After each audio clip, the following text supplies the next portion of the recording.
Welcome back, sweet dreamers, to the Adventures of Peter Pan by Pumpkin Stories.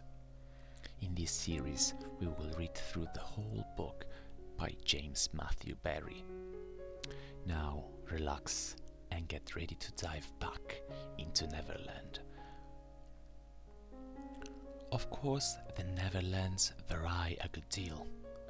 John's, for instance, had a lagoon with flamingos flying over it, at which John was shooting, while Michael, who was very small, had a flamingo with lagoons flying over it. John lived in a boat turned upside down on the sands, Michael in a wigwam, Wendy in a house of leaves deftly sewn together. John had no friends. Michael had friends at night. Wendy had a pet wolf forsaken by its parents. But on the whole, the Neverlands have a family resemblance, and if they stood still in a row, you could say of them that they had each other's nose, and so forth.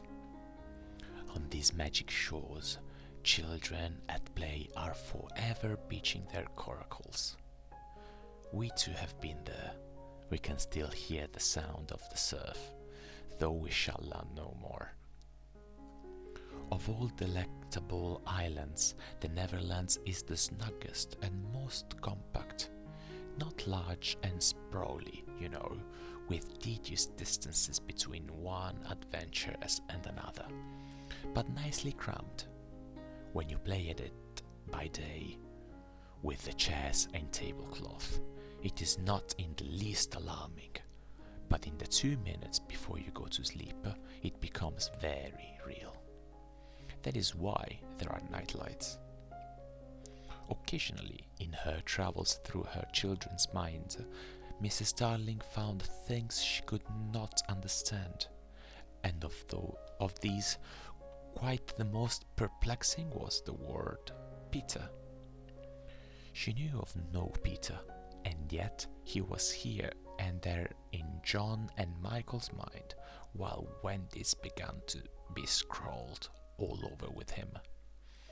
The name stood out in bolder letters than any of the other words, and as Mrs. Darling gazed, she felt that it had an oddly cocky appearance. Yes, he is rather cocky, Wendy admitted with regret. Her mother had been questioning her. But who is he, my pet? He is Peter Pan, mother.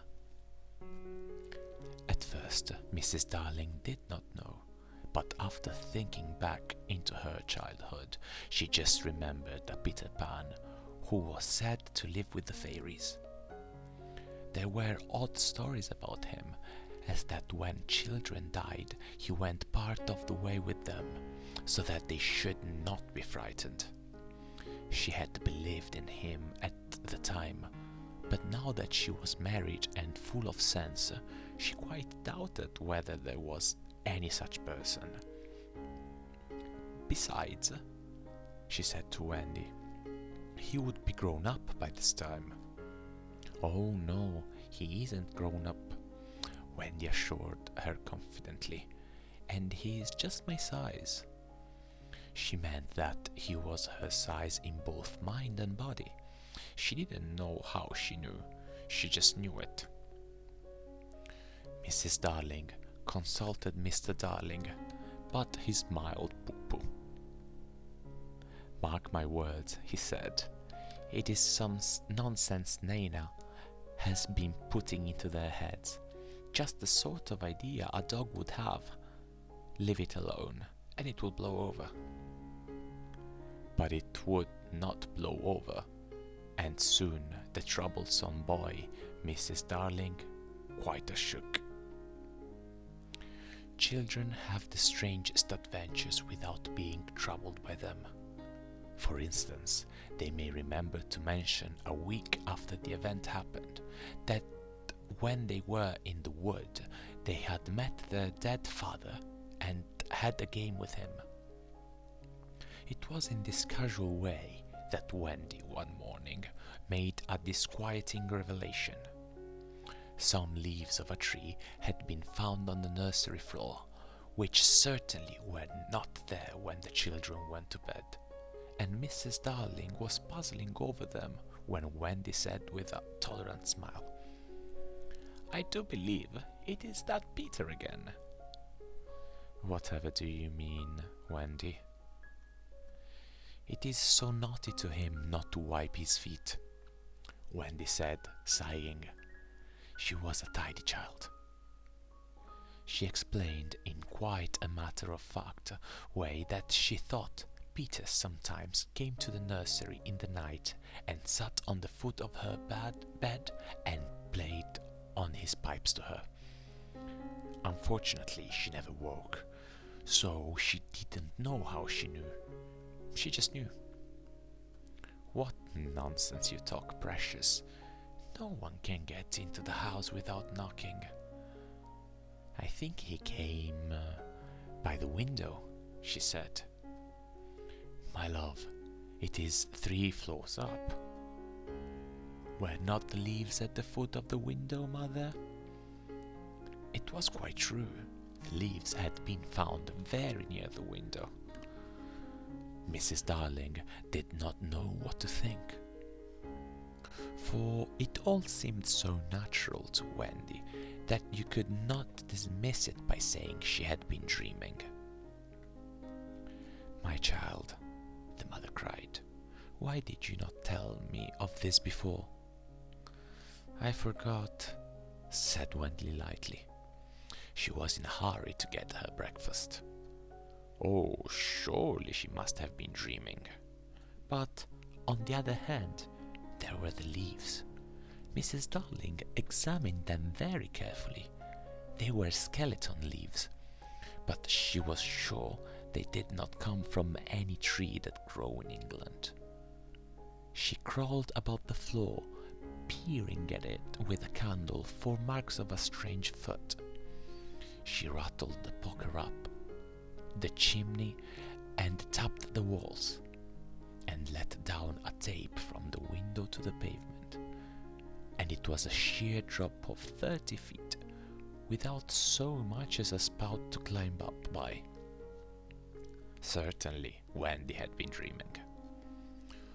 But Wendy had not been dreaming, as the very next night showed, the night on which the extraordinary adventures of these children may be said to have begun. On the night we speak of, all the children were once more in bed. It happened to be Nana's evenings off, and Mrs. Darling had bathed them and sung to them till one by one they had let go her hand and slid away into the land of sleep. All were looking so safe and cozy that she smiled at her fears now and sat down tranquilly by the fire to sew. It was something for Michael, who on his birthday was getting into shirts. The fire was warm, however, and the nursery dimly lit by 3 night lights, and presently the sewing lay on Mrs. Darling's lap. Then her head nodded, oh, so gracefully. She was asleep. Look at the 4 of them, Wendy and Michael over there, John here, and Mrs. Darling by the fire. There should have been a 4th nightlight. While she slept, she had a dream.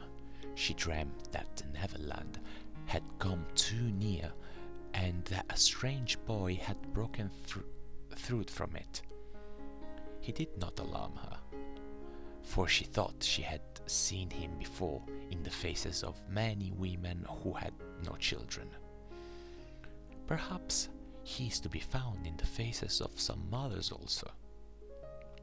But in her dream he had rent the film that obscures the Neverland, and she saw Wendy and John and Michael peeping through the gap. The dream by itself would have been a trifle, but while she was dreaming, the window of the nursery blew open, and the boy did drop on the floor. he was accompanied by a strange light, no bigger than your fist, which darted about the room like a living thing, and I think it must have been this light that wakened Mrs. Darling. She started up with a cry and saw the boy, and somehow she knew at once that he was Peter Pan. If you or I or Wendy had been there, we should have seen that he was very like Mrs. Darling's kiss. He was a lovely boy, clad in skeleton leaves and the juices that ooze out of trees, but the most entrancing thing about him was that he had all his first teeth. When he saw she was a grown-up, he gnashed the little pearls at her. The end of the part 2. Stay tuned for the next part, and until then, good night and sweet dreams by Pumpkin Stories.